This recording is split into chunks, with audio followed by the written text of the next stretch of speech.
Kristjana Čeha,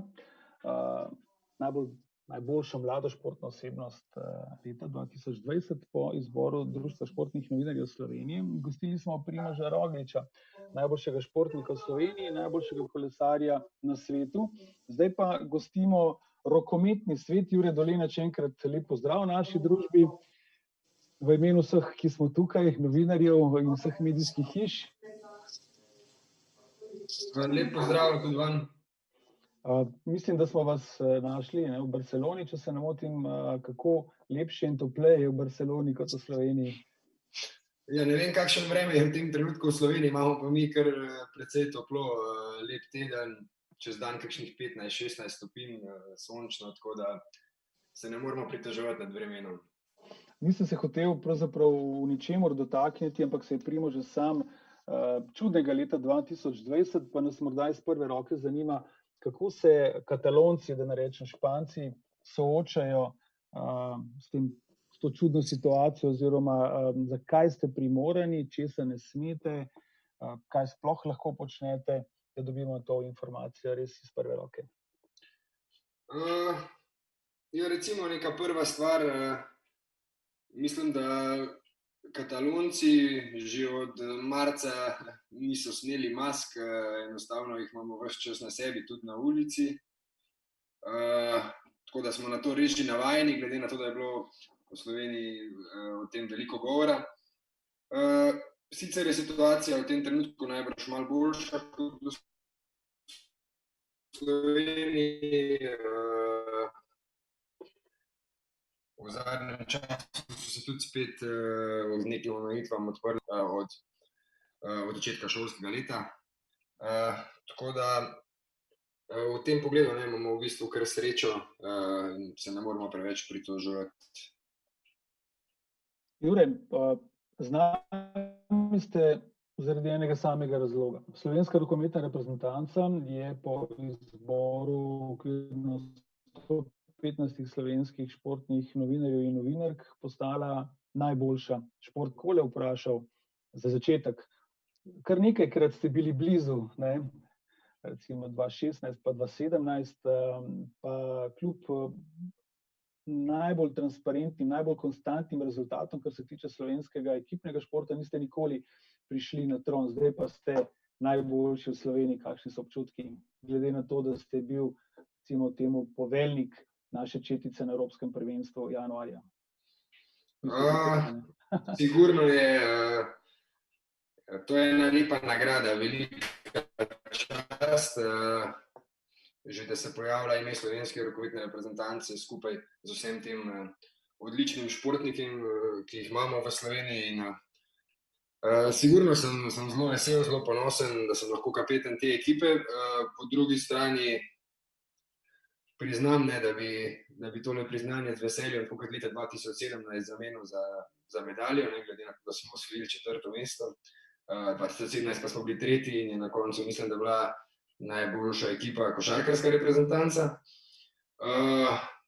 Ja, je to eno lepo priznanje, mogoče ne samo za zadnjo sezono, tudi za to konstantnost, ki ste jo omenili, glede na to, da rokometna reprezentanca že kar dolgo časa stalno kotira med najboljšimi reprezentancami na svetu. In nič, ena lepa spodbuda pred zelo, zelo pomembnim letom 2021. No, prav gotovo bodo kolegi novinarji želeli še izvedeti kaj več, predvsem o tem peklenskem ritmu, ki vas čaka praktično s pripravami, začetkom priprav še pred začetkom novega leta. Pa bi se dotaknil, Jure, samo morda čaka vas še zaključni del rokometne lige prvakov, kako stojimo v Barceloni, ste favoriti, želite zlato medaljo, kar 6 Slovencev bo nastopilo na tem zaključnem turnirju. Ja, čisto po pravici povedano, vse drugo kot prvo mesto je za nas poraz, v bistvu praktično stran vržena sezona. Ne bežimo od tega, ne bojimo se niti vloge favorita, mislim, da nam jo zasluženo pripenjajo, glede na to, da mislim, da imamo v ligi prvakov nekih 21-22 zaporednih zmag, tako da imamo res odlično ekipo, še vedno pa v teh 3 letih in pol, odkar sem jaz v Barceloni, lige prvakov nismo osvojili, tako da To je glavni cilj te sezone na klubskem nivoju. Najbrž bomo imeli 2 priložnosti in bilo bi zelo pomembno, da že prvo izkoristimo in osvojimo Ligo prvakov. Mislim, da smo bili najbolj konstantna in najboljša ekipa v lanski sezoni, tako da sigurno to ne bi bilo nezasluženo.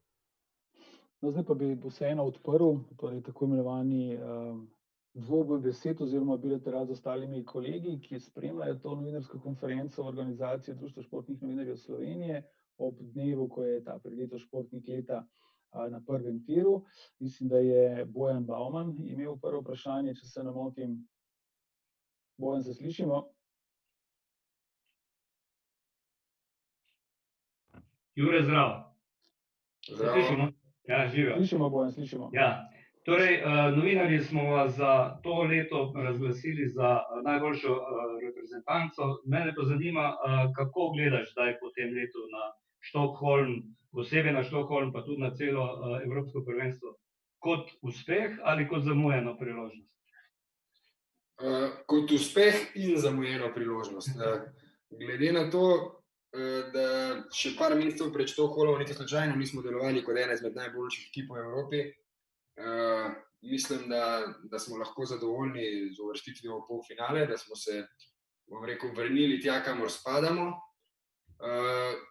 Dejstvo pa je, da smo imeli priložnost za več in da je bila predvsem polfinalna tekma s Španijo zame ena izmed večjih razočaranj v karieri, ker dejansko sem prepričan, da smo bili sposobni to tekmo dobiti in nismo odigrali tako, kot znamo.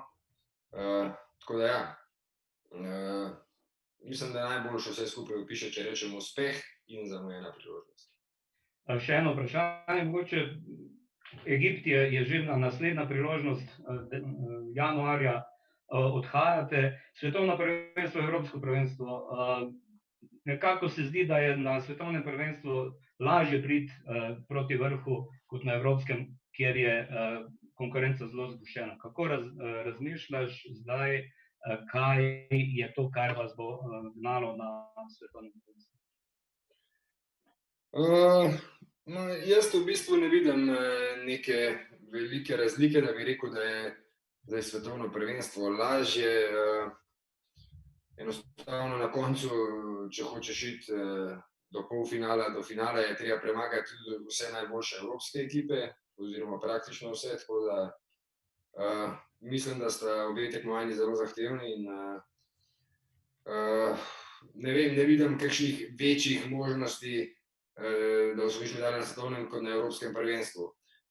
Drugo pa je, da imamo mi v tem trenutku odlično ekipo, kot ste že prej omenili, 6 igralcev na zaključnem turnirju Lige prvakov, to seveda pomeni, da igralci igrajo v super klubih. In mislim, da imamo pač priložnost, da s to generacijo dosežemo še kakšen odmeven rezultat in ne ostanemo samo pri tej eni medalji iz Francije. Okay. Hvala. Bojan, hvala. Peter Zalakar, izvoli. Hola, Jure. Hola.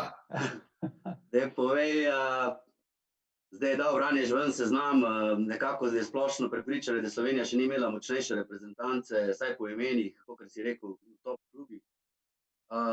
Leta 1993 je bila slovenska rokometna reprezentanca razglašena za ekipo leta, ampak takrat je bil še drugačen sistem za bron na mediteranskih igrah. Zdaj je to 27 let, da je spet slovenska rokometna reprezentanca najboljša v Sloveniji. Glede na to, da ste toliko časa čakali, drugo leto imate pa svetovno prvenstvo, kvalifikacije za olimpijske igre, verjetno ne boste zlahka predali tega žezla recimo konkurentom v narekovajih iz hokejskega, košarkarskega, nogometnega sveta. Upam, da ne, ker glede na to, koliko nekih velikih tekmovanj v vseh športih, ne samo v rokometu, nas čaka v naslednjem letu, bi to najbrž pomenilo, da smo bili zelo uspešni. V prvi vrsti, ja, se vse skupaj začenja že s svetovnim prvenstvom, na to z olimpijado, ki je bil nek naš 4-leten, zdaj celo 5-leten cilj, tako da sezona je izjemno pomembna. V bistvu se zdaj šele zares začenja. Odigrali smo že, bom rekel, 5 mesecev, pa je bilo vse skupaj nekakšen uvod v to, kar zdaj prihaja. Tako da ja, upam, da smo na to dobro pripravljeni, se pa strinjam, da je ekipa poimensko res močna. Mislim, da imamo tudi atmosfero zelo dobro in da je treba enostavno to še prenesti na parket, pokazati, da dejansko Slovenija v tem trenutku spada med najboljše ekipe na svetu. Hvala. Peter, hvala. Lojze Gršman, izvoli naslednje vprašanje. Jure, živijo, iskrene čestitke za kapetanovanje najboljši slovenski ekipi. Povej mi, jutri, mislim, da oficialno mineva 1 leto, odkar je Ljubo Vranješ slovenski selektor. Vem, da je šefa pogosto nehvaležno ocenjevati, ampak vseeno bi lahko ocenil to leto njegovega lika in dela. No? Po eni strani smo videli, da ne vem, vrača neke malo starejše igralce ali pa tiste z veliki izkušnjami, po drugi strani pa daje priložnost mladcem. Kako vidiš ti to? Jaz mislim, da v reprezentanci na koncu morajo igrati najboljši oziroma tisti, ki jih selektor najbolj potrebuje za svoj sistem, za svoj način igre. Leta niso pomembna. Recimo vrnil se je starejši Gajić, pa tisti, ki spremljajo rokomet, lahko vidite, da najbrž igra eno izmed najboljših sezon kadarkoli v francoski ligi, od katerega koli igralca. Tako da selektor pač vrača v reprezentanco tiste, ki misli, da bi lahko koristili. Jaz mislim, da bojo njihove izkušnje tudi prinesle neko dodano vrednost ekipi. Mladi pa seveda pritiskajo, kar pomeni, da imamo neko zaledje, da imamo dobro rokometno šolo, prve, da se borijo za svoj prostor pod soncem, za svoje mesto v ekipi. In ja, na koncu bo selektor odpeljal na prvenstvo in postavil na parket tiste, ki jih v tistem trenutku potrebuje. Zdaj pa v enem letu, predvsem je vse skupaj čudno, se sliši, minilo je že 1 leto, ampak mi prav veliko časa selektor v bistvu nismo preživeli, ne glede na korona krizo. Nismo igrali nobene tekme po januarskem prvenstvu, imeli smo sicer še ene priprave zdaj v novembru. Sigurno je zavil nek nov veter, mislim, da je vzdušje zelo dobro, da selektor dobro sodeluje z nami. Nekatere stvari delamo malo drugače kot prej, dobre stvari smo poskušali tudi od prej ohraniti in nič, verjamemo, da smo na pravi poti za dosego še kakšnega odmevnega rezultata. Hvala. Hvala. Vilma Stanovnik ima za Jureta naslednje vprašanje. Vilma? Ja, živijo, a me sliši? Živijo, slišimo. Jure, živijo, lep pozdrav Škofja Loke. Živijo. Mene pa zanima to, novembra ste bili zadnjič doma, ti si bil zadnjič v Sloveniji in nekaj malega mandata tudi v Škofja Loke. Zdaj me pa zanima, kdaj pa spet prihajate. Zdaj imate spet priprave nekaj okrog praznikov. In kako kaj pogrešaš domače kraje? Sigurno se vedno rad vračam domov, ko me čakam, da bom spet lahko preživel malo več časa doma, ampak letos vse skupaj malo drugače, ker igramo ta zaključni turnir Lige prvakov konec meseca, tako da se bom domov najbrž vrnil samo za Silvestrovo in pa potem takoj prvega na reprezentančne priprave. Enostavno ni druge možnosti. Na vse zadnje pa v tem trenutku vsaj igramo, vsaj imamo tekmovanja, če se spomnim tistih občutkov aprila, maja, ko smo bili doma, ko nismo vedeli, da se bo vse skupaj nadaljevalo. Imam precej rajši tak zgoščen ritem, kot ga imamo v tem trenutku, kot pa da sploh ne igramo, tako da se ne bom preveč pritoževal. Ok, hvala. Hvala, Vilma. Peter Zalokar, še eno vprašanje, izvoli. Ja, še eno vprašanje bi imel v zvezi z Egiptom. Leta 2009, verjetno imaš krasne spomine. Takrat ste kot mladinci osvojili kolajno v Egiptu, zdaj se vračate v Egipt. Lahko smo delamo primerjave, se sploh spomniš mulca Jureta takrat? Seveda se spomnim. to je bil bom rekel, prvi tak nek mednarodni uspeh, ki sem ga dosegel skupaj s to reprezentanco. Nekaj nas bo tudi zdaj v Egiptu. Tako da ja, to so res super spomini. Mislim, da je bila neka korona takrat našega 4-letnega dela in zelo si želim, da bi vse skupaj še enkrat ponovili. Mislim, da se bo zaključni boj igrali celo v isti dvorani, tako da iz tega stališča bo vse skupaj precej zanimivo, ampak ja, na koncu pa vseeno, kje se igranje, na koncu šteje samo to, kar pokažeš na parketu. Ok, hvala. Jure, bi še jaz nekaj dodal v povezavi s selektorjem. Vranješ pred prvim prvenstvom, torej januarja meseca, absolutno ni imel toliko časa, kot ga ima zdaj, vas poznati, vas analizirati. Kaj je tisto, kar vam pri njem kot osebi in trenerju najbolj paše, po domače rečeno? Ja, jaz pač vse pravim, odigrali smo z njim samo tekme v januarju, tako da smo ga spoznali samo tokom prvenstva, tako kot on nas. Zdaj on je seveda lahko potem tokom leta še analiziral vse skupaj, ampak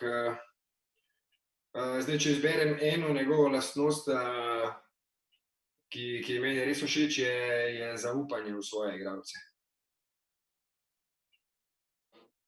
Okay. Peklenski ritem, ki vas čaka takoj praktično od začetka novega leta, bo izjemno težak. Se pravi, potrebno se bo dobro pripraviti, vmes pravilno regenerirati in predvsem dobro tempirati formo, tudi zaradi poškodb in za morebitnih rezultatskih zdrsov, ki so vedno nekje v ozadju prisotni. Ampak če greva, Jure, lepo počasi. Najprej vas čakajo kvalifikacije, 2 tekmi z Nizozemsko. Tu verjetno ne bi smelo biti težav ali kako? Ja.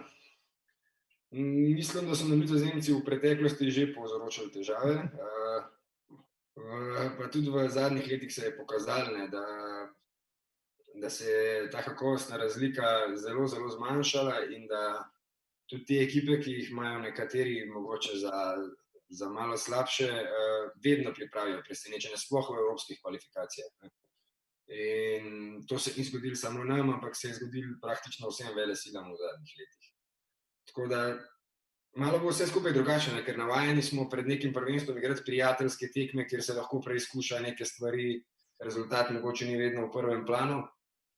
Tokrat pa bo, glede na to, da so to prve 2 tekme v teh kvalifikacijah, ker proti najmočnejšemu tekmecu iz skupine in zmaga obvezna že na prvi tekmi na gostovanju, tako da ne bo ne časa, ne prostora za kakršno koli preizkušanje stvari, ampak bo enostavno treba takoj se pokazati v najboljši luči, že pred prvenstvom. Ampak ja, tako bo na koncu za vse reprezentance, ne samo za nas. Mislim, da odvisno, katera reprezentanca bo bolje vzela tam tekmovalni reprezentančni premor, ki reprezentanc pač tekem ni bilo. Potem je pa takoj svetovno prvenstvo.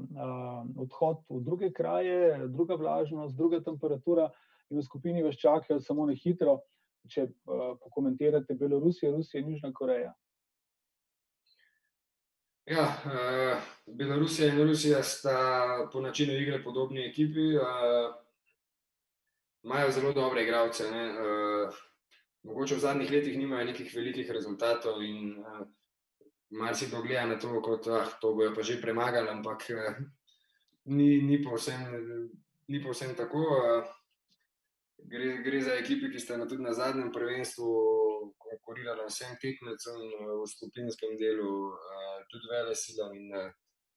Če nisi pravi, če te ujamejo malo na levi nogi, lahko hitro zaideš v težave in to bosta 2 zelo pomembni tekmi. Navsezadnje je skupina, če pogledamo ostale, precej težka. Mislim, da je ena izmed redkih ali pa celo edina s 3 evropskimi ekipami. In potem pa še Južna Koreja. Čisto po pravici ne poznam njihovih igralcev, na to se bomo pač pripravili z videoanalizam. Vem pa, da so sigurno izjemno hitri, izjemno eksplozivni, izjemno skočni, da ponavadi na prvenstvih vsem ekipam en polčas ali pa celo 45 minut povzročajo težave, pa potem na koncu boljše ekipe le svojo kvaliteto si zagotovijo zmago, ampak se pravim, že od začetka bojo vse tekme težke, ne, in vse bo šlo na nož, ampak se na vse zadnje je tudi prav, ker gre za svetovno prvenstvo in za najboljše ekipe na svetu. Lojze Grčman, imaš še eno vprašanje za Jureta? Jure, po novem imaš v Barceloni dva slovenska soigralca. Povej mi, Zikar je lepš, boljš, bolj zabavno. Kako si kaj krajšate čas ob tej koroni ali pa kljub njej? Ja, sigurno nas ta korona, tako kot vse, malo omejuje, ne, preživimo skupaj manj časa, kot bi ga drugače izven terena. Je pa super, ne, imeti dva Slovenca ob sebi, mislim, da je bilo tudi za njih dobro, za samo prilagajanje na klub, da je bil nekdo že tukaj, ne. Vsaj meni je v Montpellieru, ko sem prvič šel v tujino, precej pomagali, da sta bila Dragan Gajić in Vid Kavtičnik že tam. Tako da mislim, da se dobro ujamemo, da predvsem tudi zelo dobro igrata, kažeta, da nista zastonj prišla do Barcelone. Oba sta še zelo mlada, lahko tukaj ostaneta, če bodo kazala take igre naprej tudi 10 sezon, in mislim, da je to eno veliko priznanje za slovenski rokomet, da imamo v enem trenutku 3 igralca v Barceloni, da sta recimo 2 še zelo mlada in je pred njima še celotna kariera, tako da mogoče se ima v prihodnosti še kdo priključi. Hvala, Lojze. Jure, morda še to, slovenski šport je, se vemo, torej na velikost države in število ljudi, ki živijo v Sloveniji, torej okroglih 2 milijona, izjemen in vrhunski. Se kdaj s tujimi športniki pogovarjate o uspehih rokometašev, košarkarjev in tako naprej? Od kod, čemu, kaj jeste, kaj pijete, kakšno vodo imate v Sloveniji? Ja, dejansko res pride do takih vprašanj. Prav v času kolesarske sezone se je večkrat kdo zamislil, ne, pa imate 2 najboljša kolesarja na svetu, potem pa je tukaj še Dončić, pa Dragić je ravno igral v finalu Lige prvakov, potem pa v bistvu poveš, da imamo pa še cel kup dobrih športnikov v zimskih športih, ki jih Španci v bistvu sploh ne spremljajo. Tako da, ja, res mislim, da smo v tem pogledu fenomen in da smo lahko res ponosni na rezultate, ki jih dosegamo naši slovenski športniki, in nimam pa nekega odgovora, zakaj je tako. To, kar jaz vidim v rokometu, mislim, da smo delovni, da dajemo vse od sebe, najbrž tako tudi v drugih športih, in sigurno je ob talentu to ena, bom rekel, še bolj pomembna kvaliteta, kot pa sam talent, da prideš do uspeha. Bi znali recimo za nevedneže, ali pa če bi prišel denimo iz drugega kontinenta, Avstralec v Slovenijo, pa bi dejal, kakšna je slovenska rokometna šola, denimo v zadnjih 3-4 letih, da ne menjamo generacij, recimo tiste iz 2004, ki je osvojila srebrno medaljo, ampak zdaj. Kakšne so lastnosti slovenske rokometne šole? V prvi vrsti mislim, da proizvajamo zelo veliko tehnično izjemno dovršenih igralcev. To se tudi odraža v tem, da mislim, da nobena ekipa na svetu nima toliko kvalitetnih srednjih zunanjih, ne glede na to, da tekmujemo proti precej večjim nacijam. Marsikdo tudi od naših zunanjih igralcev bi lahko igral na srednjem zunanjem, mogoče celo bi v kakšni drugi ekipi. Prihaja velikokrat seveda do težav, da mogoče fizično nismo tako močni kot nekatere druge ekipe, ampak mislim, da za generacijo to niti ne velja. Navsezadnje, ko pogledamo naše krožne napadalce, leve zunanje in tako naprej, imamo tudi mi, bom rekel, kar precej mišic. Drugače pa ja, jaz recimo mislim, da je vse skupaj precej napadalno usmerjeno, da bi se dal več poudarka že v mlajših letih mogoče nameniti tudi sami igri v obrambi, tudi individualno in pa taktično za celotno ekipo. Spomnim se, da mi je pred leti nek trener v Franciji rekel, da so dobili video slovenskega igralca, ne bom zdaj poimensko koga. Je rekel, res super zgleda, zakaj sem ga poslal samo video napada in pa njegovih zadetkov, kako pa igra v obrambi. Tako da ja, mogoče smo malo bolj napadalno usmerjeni, ampak tako kot sem rekel, vsaj na reprezentančnem nivoju imamo tudi izjemno dobre igralce v obrambi, ki so nosilci igre v obrambi v vrhunskih klubih, tako da za reprezentanco to ni težava. No, če vas takole ob koncu, če bo kdo od kolega še našel vprašanje, kakšno minutko še imamo, potem pa bomo gostili še zadnjega današnjega gosta, oziroma to bo gostja. Jure, kdo je najvišji rokometaš v reprezentanci, morda veste na pamet? Ja, mislim, da bi bilo med Mačkovškom pa Blagotinškom, zdaj pa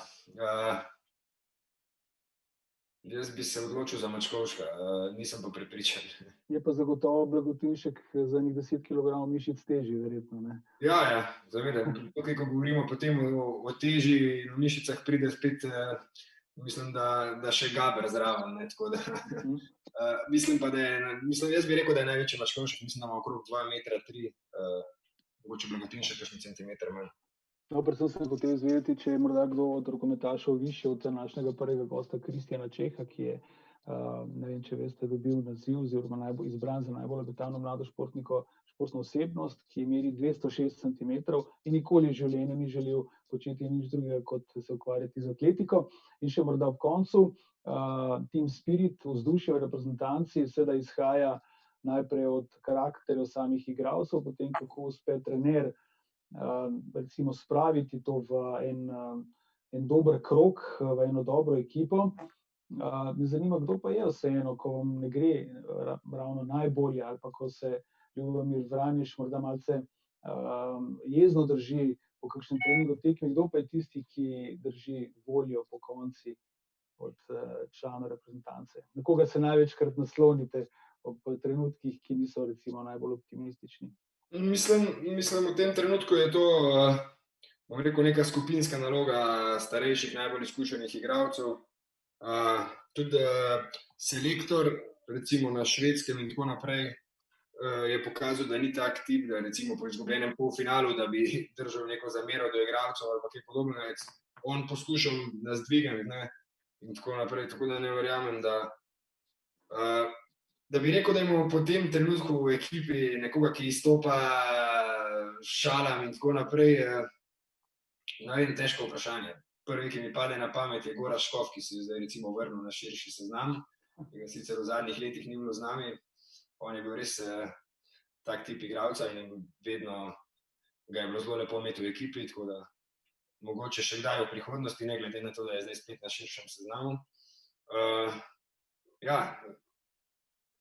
jaz bi tukaj izpostavil Škofa, kljub temu, da ga v tem trenutku ni. Ker se pa tiče nove generacije, pa je pač treba mogoče včasih kakšno stvar mlajšim povedati, zato nisem samo jaz, zato so tukaj tudi drugi bolj izkušeni igralci, če omenim, ne vem, Bombača, Zarabca in tako naprej. Pomembno vlogo pri tem ima še vedno tudi pomočnik selektorja Uroš Zorman, ki je vse to že nekajkrat dal skozi in je lahko tudi pomembna vez med trenerjem in nami. Tako da ja, mislim, da imamo zelo dobro sestavljeno in ekipo in trenerski štab in zdaj treba vse skupaj samo še dokazati v letu 2021. Jure, od vas veje cel kup optimizma in zato smo tudi toliko bolj veseli, ker ste si vzel čas in bil naš gost. Srčno vam želimo dobrih tekem na zaključnem turnirju v Nemčiji, svojo Barcelono, in predvsem bomo navijali za rokomet, ker je toliko Slovencev tam, pa naj zmaga najboljši. Hvala še enkrat, ker ste bil del današnje zgodbe in čestitke za najboljšo športno ekipo leta 2020 po izboru Društva športnih novinarjev in seveda z nič poškodbami in z obilo mero znanja, teka, skokov in metov vam želimo začetek 2021, ravno to, kar boste potrebovali. Najlepša hvala. Srečno in zdravo 2021 tudi vam vsem. Predvsem boljše kot 2020.